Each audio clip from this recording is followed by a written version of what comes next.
This week, we take you to rainy San Francisco, where the 49ers, led by coach Dick Nolan, won the NFC's Western title against the Minnesota Vikings in one of the most exciting last-second nail-biters we've seen in quite a while.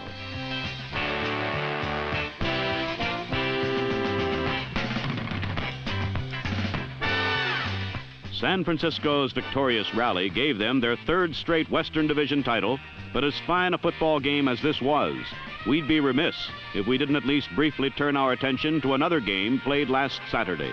It wasn't exciting, but it was monumental, for the Miami Dolphins became the first NFL team ever to have a 14-game perfect season.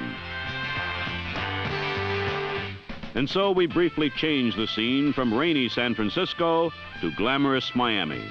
However, Shula's Dolphins weren't the only story in this game, for late in the second half, with the issues still in doubt, number 19, Johnny Unitas, entered the game as a replacement for injured Marty Domris. The appearance was definitely his last as a Colt, and perhaps the last of his entire 17-year career.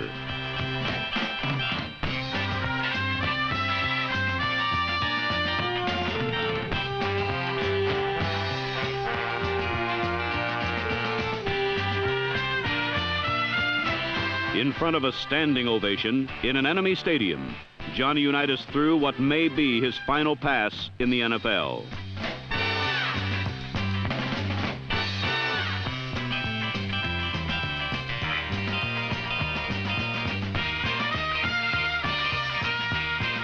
While one legend was fading for Baltimore, newer heroes were starring for the Dolphins.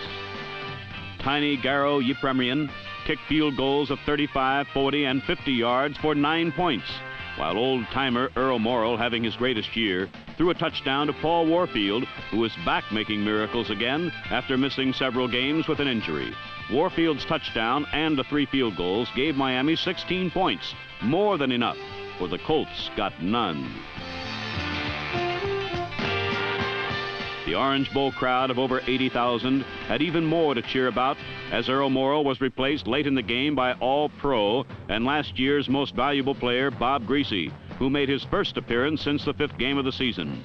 With their star quarterback in good health, Miami will be further strengthened for what they call the money season, the 3 games that constitute postseason play.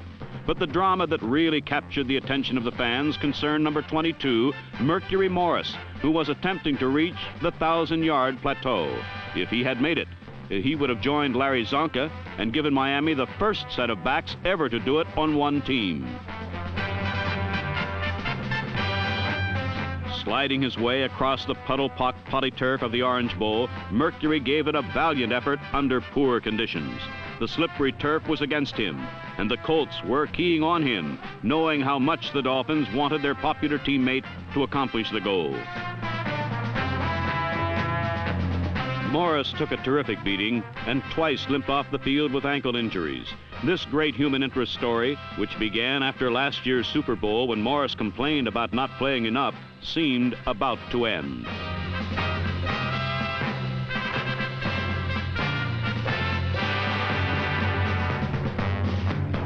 But Morris somehow managed to return to the lineup to the cheers of encouragement of the partisan crowd.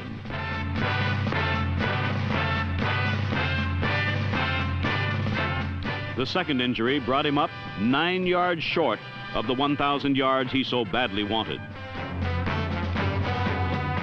That personal failure was the only one for the Dolphins, who shut out Baltimore 16-0, brought their record to a perfect 14-0, and in the process set a new league rushing record for yards gained by one team.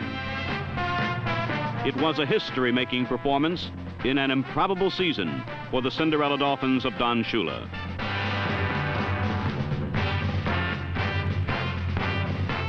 Amid the tumult of triumph in Miami, on the other side of the stadium, a lone figure walked unattended but not unnoticed. A brief wave of the hand signaled what may be the end of a legend. Back in San Francisco, a budding star from another generation had been carving a niche for himself.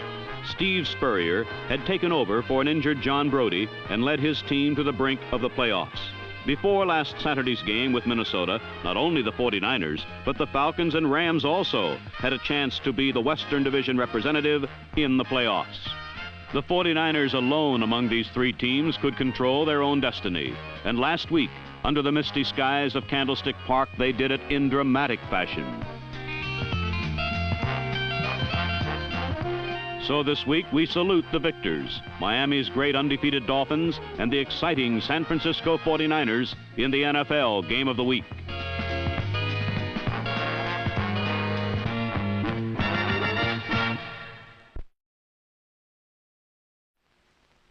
The very first play from scrimmage served notice of what kind of day it was to be for Steve Spurrier and the 49ers.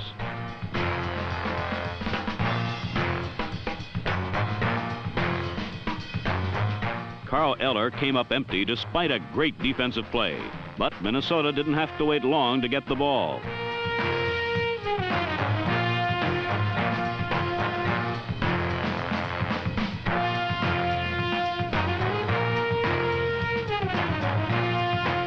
Vic Washington's fumble was recovered by Jeff Seaman. Luckily for San Francisco, this turnover didn't hurt, as Minnesota's Fred Cox soon missed a field goal attempt from the 33.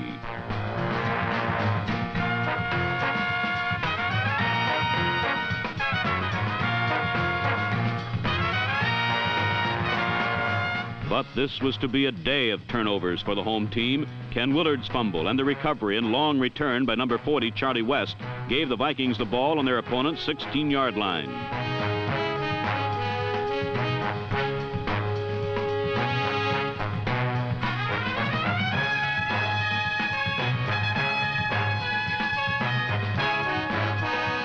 Three plays later, Fran Tarkenton speared Ed Marinaro over the middle, and the rookie running back took it in for his first touchdown as a pro. Minnesota 7, San Francisco nothing.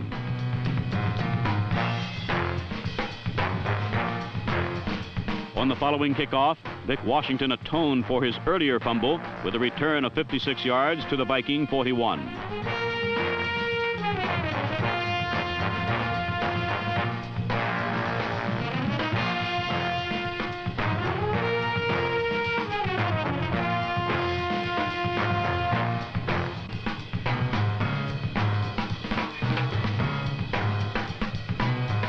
But the aging Purple Gang rose up to stop any further advance by San Francisco.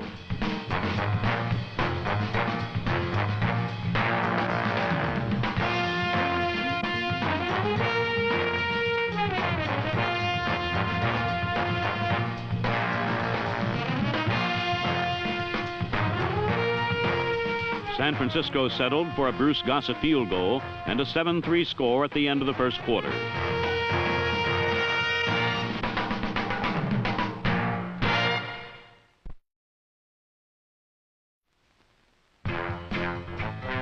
At the start of the second quarter, Minnesota got a great run back of its own when Clint Jones burned 48 yards.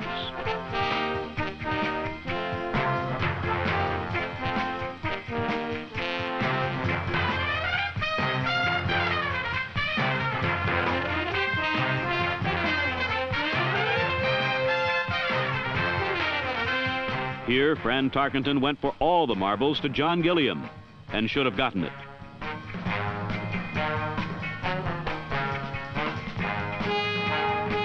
So Tarkenton went the other way to John Henderson, but a great defensive play by number 38, Mike Simpson, saved a touchdown for San Francisco.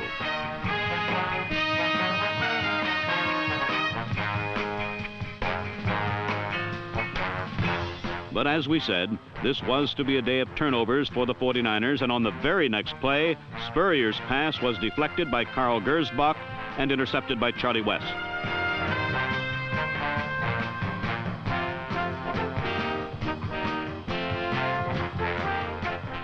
No score resulted from that turnover, but late in the quarter, still another turnover squelched the boys from the Bay again.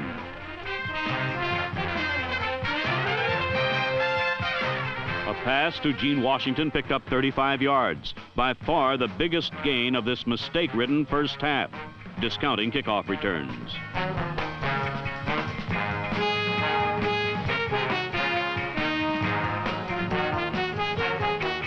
Then, with excellent field position for the first time today, Spurrier passed right into the hands of Paul Krause on the 17-yard line.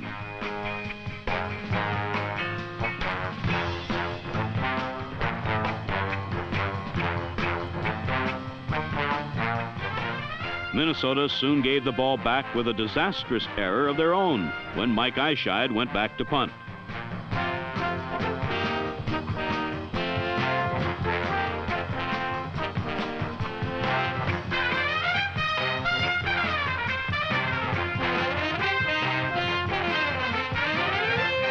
This Minnesota mistake on the 25 led to Bruce Gossett's second field goal of the first half and San Francisco's 6th point.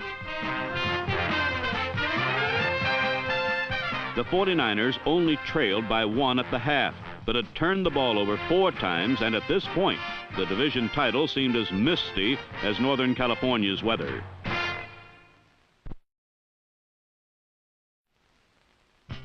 At the start of the second half, the 49ers were still cautious of Clint Jones' return threat, but Gossett's squib to Bill Brown was returned to good field position on the Viking 36. After reaching midfield, Tarkenton faced a third down, and by out-scrambling Dave Wilcox, number 64, he got the first down.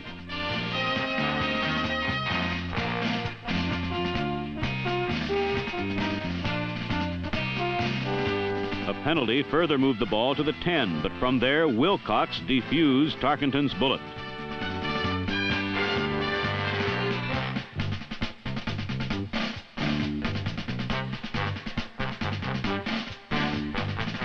It was the third time Minnesota had been in close, yet came away with no points, and these failures were keeping the 49ers in the game.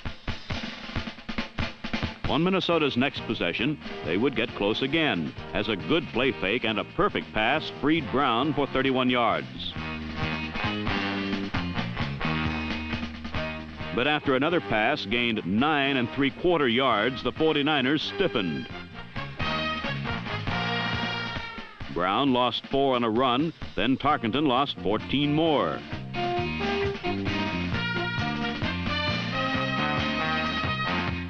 Though the Vikings had had a second and inches on the 49er 18, they had to settle for a Fred Cox field goal and led 10-6. Meanwhile, the 49ers were having even less success. Spurrier's pass, intended for Gene Washington and intercepted by Jeff Seaman, was their 5th turnover of the game.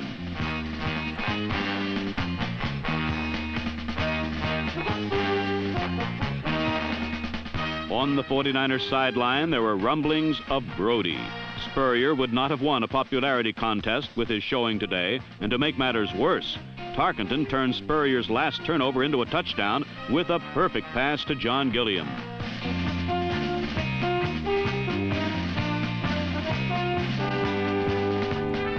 Gilliam had dropped this same pass earlier in the game, but he held on this time, and with 2 minutes left in the third quarter, Minnesota led by 11.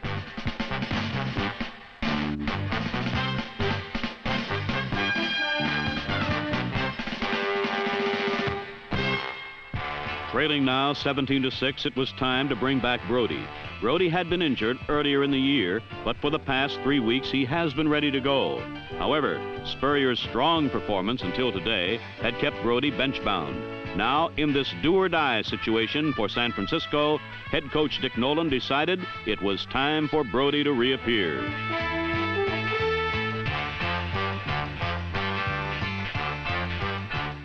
On the last play of the third quarter, Brody began to move the 49ers.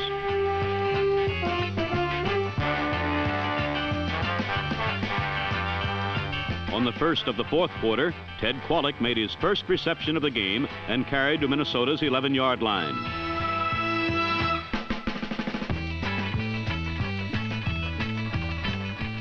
On first down, Brody hit John Eisenbarger on a play designed for Eisenbarger to then pass downfield.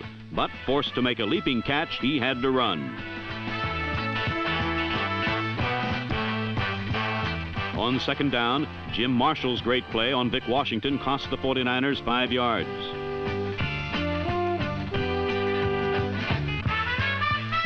Forced to throw on 3rd and 11, Brody forced his pass to Qualick, and Paul Krause intercepted his second theft and San Francisco's 6th turnover.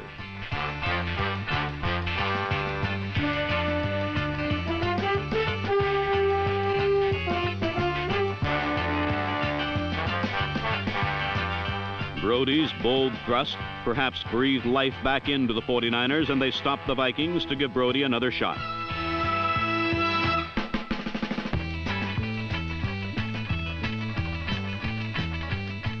But again, Brody misfired, and Seaman intercepted his second interception and San Francisco's 7th turnover.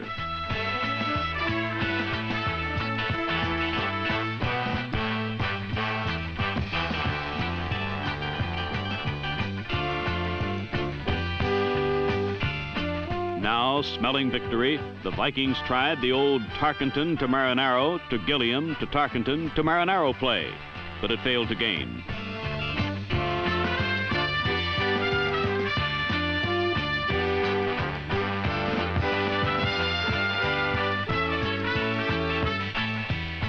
Still, the Vikings were ready to deal the death blow to San Francisco's failing playoff hopes when Mike Eischeid's punt was down by Terry Brown on the 1-foot line.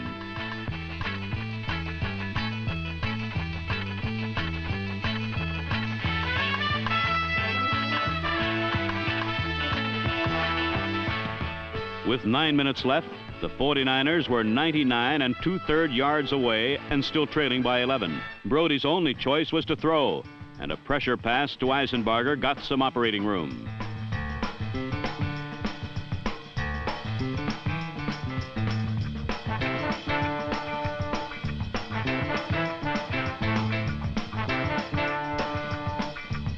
Then from the 15, Brody stepped up into the pocket and hit Gene Washington, who had a step on Charlie West.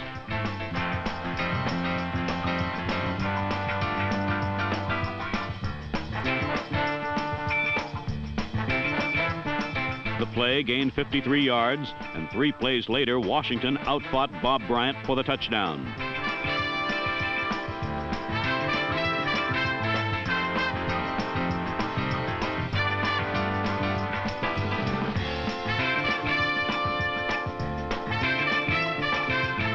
Brody had moved the 49ers over 99 yards in 2.5 minutes, but the celebration was kept to a minimum, for San Francisco still trailed by 4 with just over 6 minutes to play.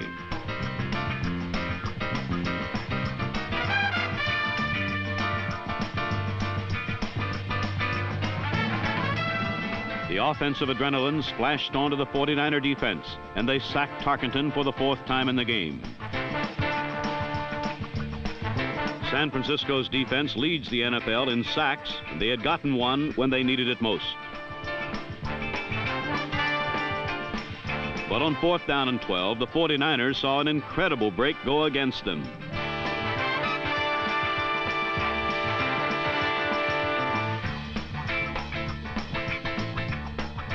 On the punt play, San Francisco was called for holding, bringing an automatic first down for Minnesota. The Vikings used this break well, grinding almost 5 minutes off the clock.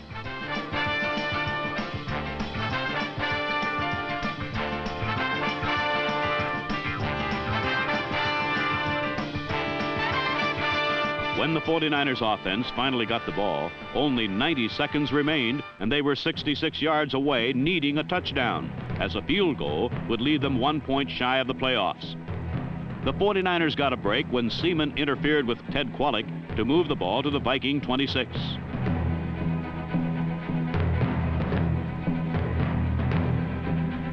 Again, San Francisco tried the Eisenbarger option play, and though it got Larry Schreiber momentarily open, Paul Krause's great play saved the touchdown.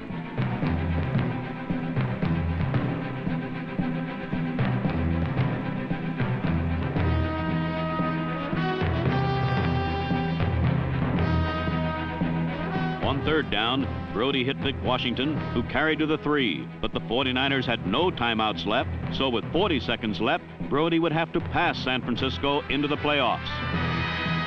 First down, Jim Marshall swatted away a Brody pass. Second down, Marshall deflected away a Brody pass.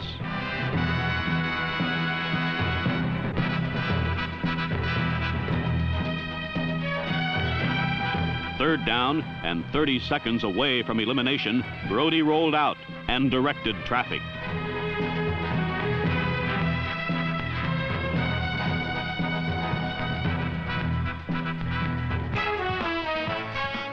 Just 25 seconds remained when Brody hit Dick Witcher and sent San Francisco into the playoffs.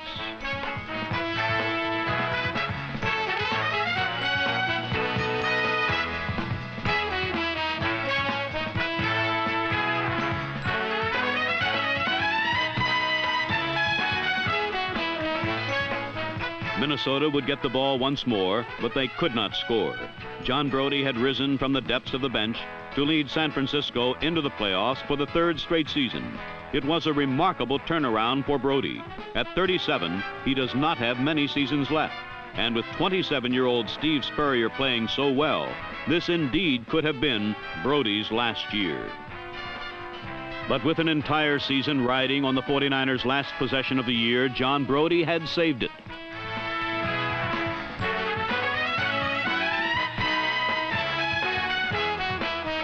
The 20-17 victory over Minnesota marked the third straight season that San Francisco won their division title in the last regular season game.